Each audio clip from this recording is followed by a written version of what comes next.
Kinabahan ako, sabi ko, tutawag ba ako ng pulis?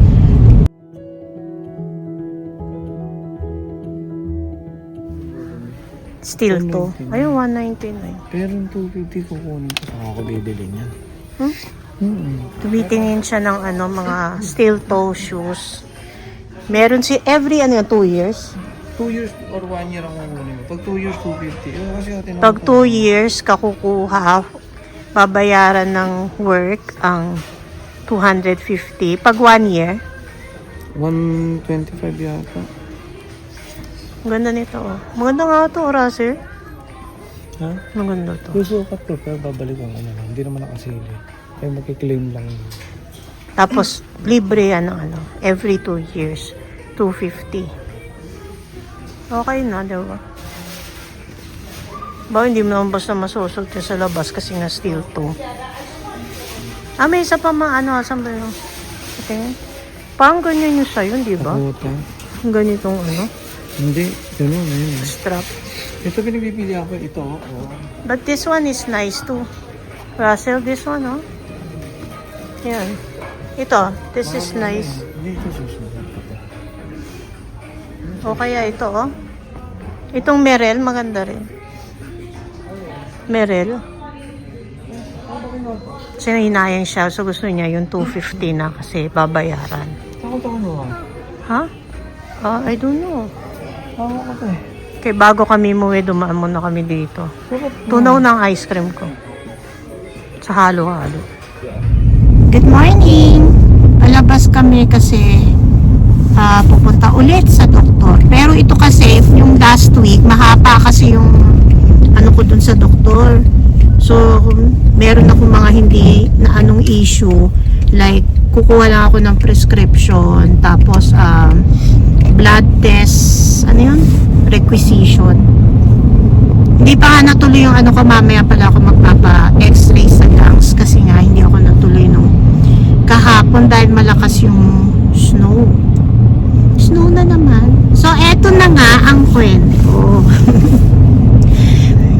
Para paparinig ko rin sa inyo yung kwento ko kay husband. Kasi, nakakatakot to kagabi. Ayan, sobrang lays ito. Ayun. Kahit makinig ka, kasi ganito yun. Madaling araw, siguro mga alas 3. Nagising ako, nakakarinig ako ng sigaw. Ang daming sigaw, pero hindi ko marinig kasi mahangin sa labas. I mean, hindi maintindihan, sarado kasi yung mga bintana namin. So sabi ko, naginip ba ako? Sumilip ako. Masyadong Nakinig ko. Sige. Hindi ko natulitin. Ayun. Pagsilip ko sa bintana, may isang tao. Hindi ko pa nga alam kung babae o lalaki kasi medyo nakatalikod na. Tapos, nagwe-wave siya ng hands niya na parang galit na galit. Alam ko may siya parang may kausap pa siyang isa, pero nagsisigawan sila. Pero, hindi ko nakita yung isang tao. And then, sabi ko, naku, yun, may away yata. Noong una, hindi pa ako sumisilip. Akala ko, away na sa building mismo, yung bawa may mag-asawa, nag-aaway, gano'n. Ang lakas talaga, tapos nagmumura pa yung isa, parang meron pang BITCH. Basta yung grabe yung sigaw. So, kinabahan ako, sabi ko, tutawag ba ako ng pulis? Hindi ko ginising si husband. Sabi ko, gigisingin ko siya pag something's wrong talaga. Yung tipong merong physical na away. So, ginawa ko, lumipat ako kasi lumakad na yung mama At saka hindi ko mabuksan yung bintana namin kasi frozen yung bintana dahil nga sa sobrang lamig. So, pumunta ako dun sa balcony area. Pinatay ko yung ilaw dun sa malapit dun sa loob ng house. Para syempre, mami, makita ako, di ba na sumisilip. Tapos binuksan ko ng konti yung para marinig ko kung ano yung commotion sa labas. Tapos yun, narinig ko, nagsisigaw yung mama. Papunta dun sa left side ng building. So dun sa 5500 building yun, 'di ba, Russell, yung dito. So, gumanon siya. Parang pumasok siya dun sa building. Parang pag ganun siya. So, I was expecting na papasok siya dun. So, sabi ko, baka taga dun, may kaaway, ganun. Kaso, hindi siya pumasok. So, ibig sabihin, oh my God, traffic. Why is it traffic? Ha? Baka may aksidente. Ayan, oh. Ay, oh. Ay, hindi. Hinihilay ambulance. Ba't kaya?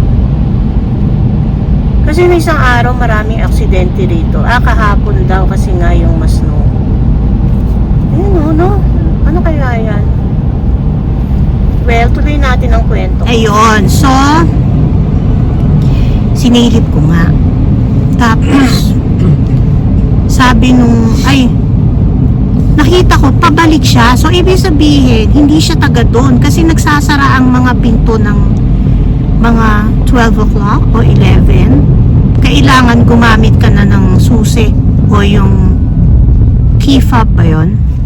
Basta ganun. So, sabi ko, saan kaya pupunta to? Pumunta siya doon sa area, dito sa malapit sa amin. Yung, alam mo yun, may sa back, yung pataas. Alam mo yan, Russell?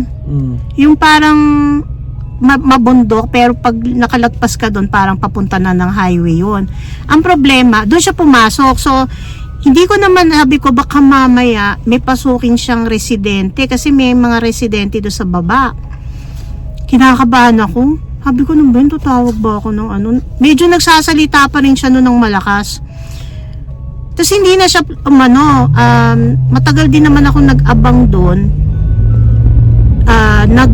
Yun na yun, yung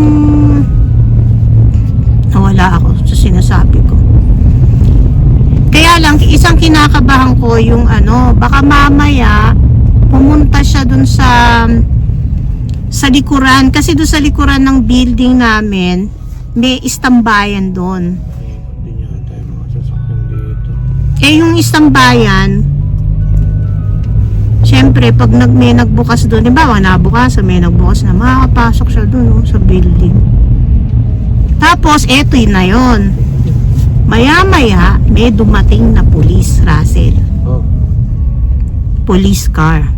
Sabi ko, salamat, may tumawag na ng police. Kaso yung police, dinaan lang talaga niya yung police car niya na hindi masyadong mabagal. Mabagal, pero parang dinaanan lang niya yung parking area. Kasi syempre, paano kung dapat... Baka wala nakita. Wala ka nga makikita kasi pumasok na, medyo pumasok. Dapat tumingin siya dun sa dun sa area no may parang palikod. 'Di ba? Basta dumaan lang tapos umalis na siya. So, wala naman ako narinig na.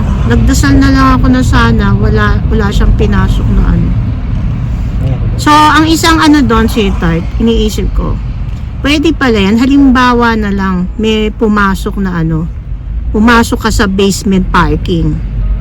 Tapos, paano kung pagpasok mo sa basement parking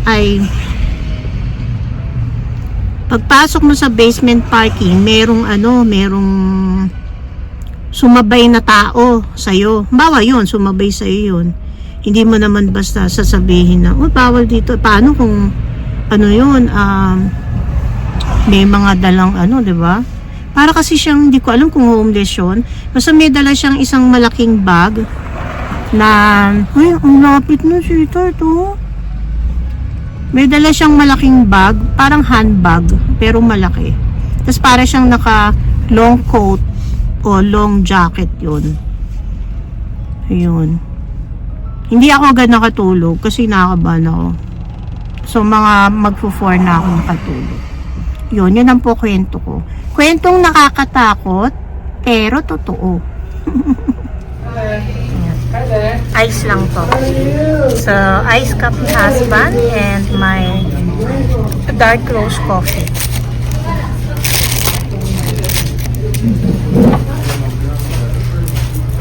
Dumami tao kasi nga parang kulang sila ng staff. Tingnan nyo, wala naman masyadong tao dito, di ba? Yan. So, we ordered a different one today. This is chicken parmesan flatbread. Kasi meron siyang, ano yun? Promo. So, instead of $7.99 for this, ay $5.99 sa app. Wala kang free coffee. Malaki rin siya, no? Tapos yung ranch, kala namin libre. May bayad pala $1. So, let's taste the chicken parmesan.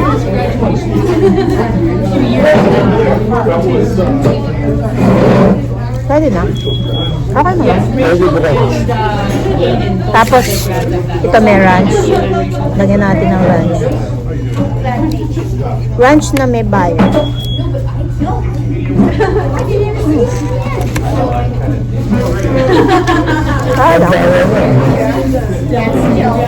Bahay na pala. Ito yung nabili namin. Oh.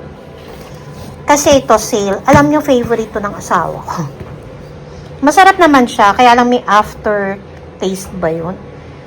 Ito for 7? Or, basta sale siya ng konti. Ito ay gigift namin sa pamangkin niya. Sanrio character. Tapos, ito may free taste. Ito ay yellow pakwan.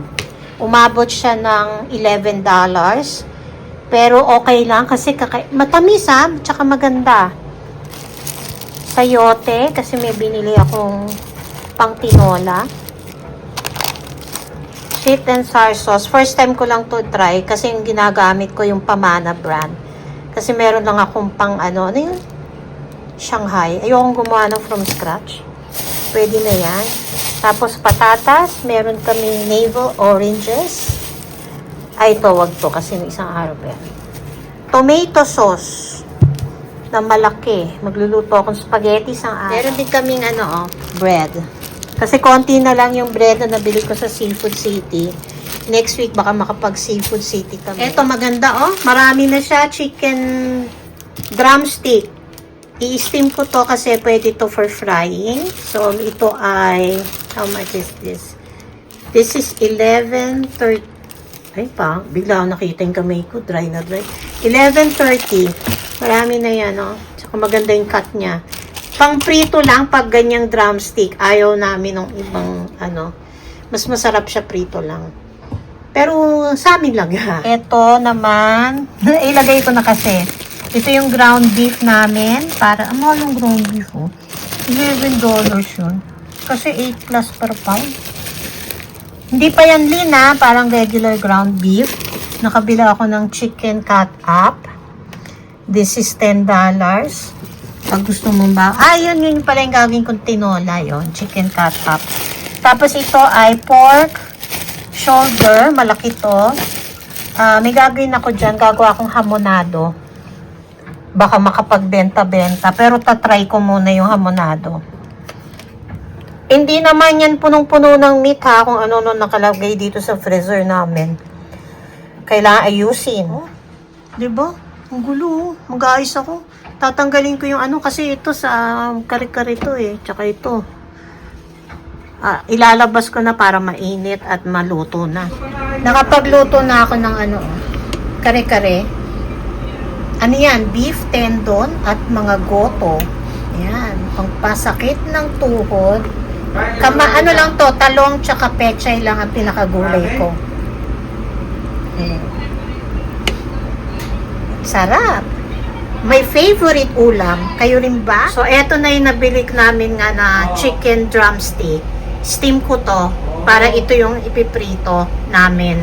Siguro in a few days. Kasi ilalagay ko lang yan sa ref. Tama-tama yung aking bagoong na niluto ko ng isang araw para sa kare-kare. Tumalsik-talsik na dito yung pag-init. Ta-transfer ko na lang, dumumi tuloy na lagyan. Mag-juicing tayo. Meron akong apples. May carrots. Ito